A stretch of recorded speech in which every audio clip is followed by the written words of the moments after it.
until 5 years ago, I didn't believe in God. I used to be an atheist, and I thought Christians were crazy. But I'm getting ahead of myself. Let's start at the beginning. 27 years ago, at the Whitehurst General Hospital, I was born a baby. My parents, Steve and Irene, provided a loving and caring home for me. 2 years later, my sister Melissa was born. My dad worked very hard at the family businesses to support our family. My mom always wanted the best for each of us, and plus she cooked the most delicious Chinese food. My parents taught me and my sister to honor our family, pursue education, and work hard.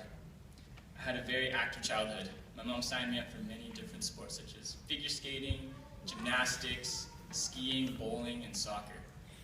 By the time I was 7 years old, my parents realized that I had a passion for soccer. In high school, I sometimes played until 2 or 3 in the morning in nearby basketball courts because they always had a light on. I found my identity in soccer. I dreamed about being a great soccer player, just like David Beckham. Soccer was the one thing that I was really good at and the one thing that I wanted to do more than any other activity. Mark Twain, who wrote The Adventures of Tom Sawyer and The Adventures of Huckleberry Finn, once said, "The two most important days in your life are the day you are born and the day you find out why." I believe my reason for living was to play soccer. Others had religion. I had soccer. However, there was another part of my life that many people didn't know about. Not even my parents. I started smoking marijuana and drinking alcohol at the age of 12, and in high school, I was no stranger to various other drugs, excessive partying, and random acts of vandalism.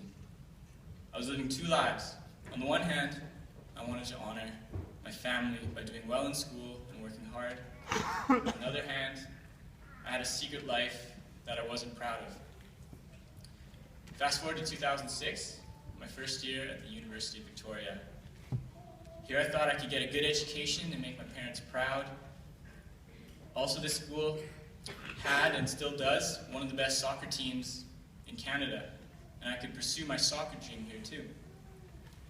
However, this is actually when my life lost all meaning and purpose. I was partying more than ever, and I seemed to be surrounded by drugs and alcohol every day. This lifestyle could never honor my parents or anyone.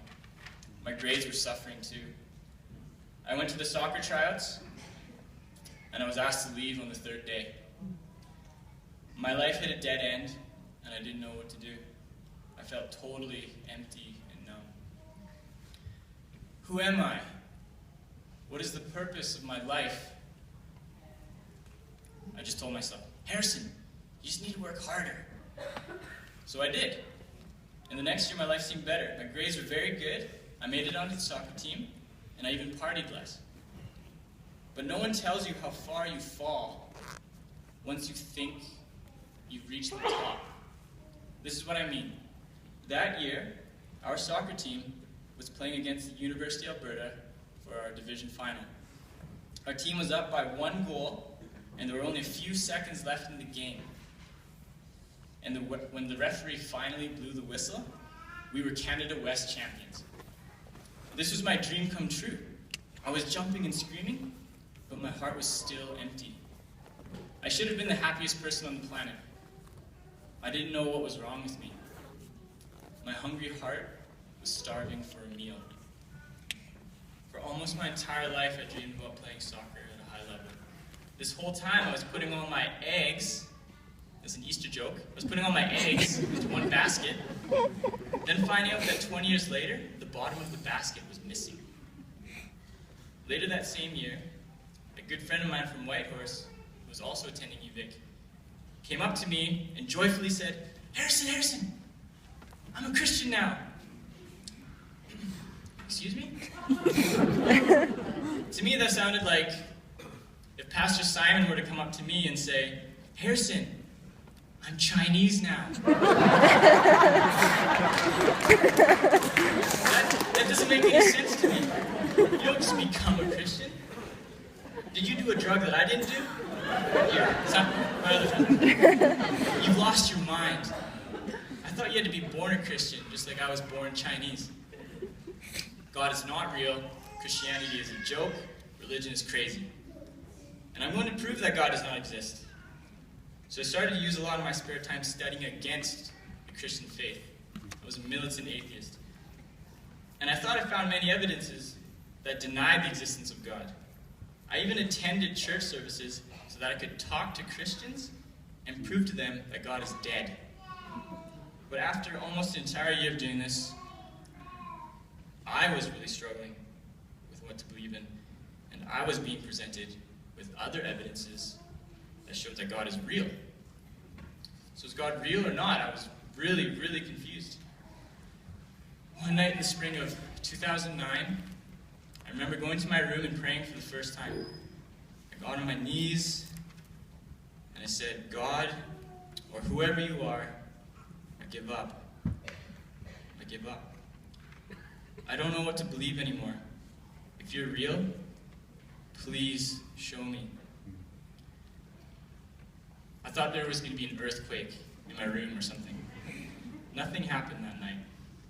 But over the next few months, God removed my heart of stone and gave me a heart of flesh. He gave me a new mind that cherishes, adores, treasures, desires, and loves Him. The person who I used to be is dead, and I've been given a completely new life. God has become more real to me than anything I've ever known. The truth has set me free. I realize that my identity is being God's child, and my purpose in life is to worship Him. 2 months after praying in my room, I was baptized in the Pacific Ocean. 4 months after that, I met a girl named Caitlin at a Tim Hortons in Victoria, and we were married 2 years later. Then we moved to Whitehorse. Since we've been here, we've led various Bible studies, helped with the youth group at our church, and have been part of an amazing community of believers. I'm also the deacon of outreach at our church, where I have the opportunity to share the good news of Jesus Christ locally and around the world. I currently lead a Bible study at the Whitehorse Correctional Center, where inmates are coming to know Jesus and are being totally transformed to the praise of God's amazing grace. I used to hate God, but now the life I live for Him. Thanks be to God for my new life. Thank you for listening to my story.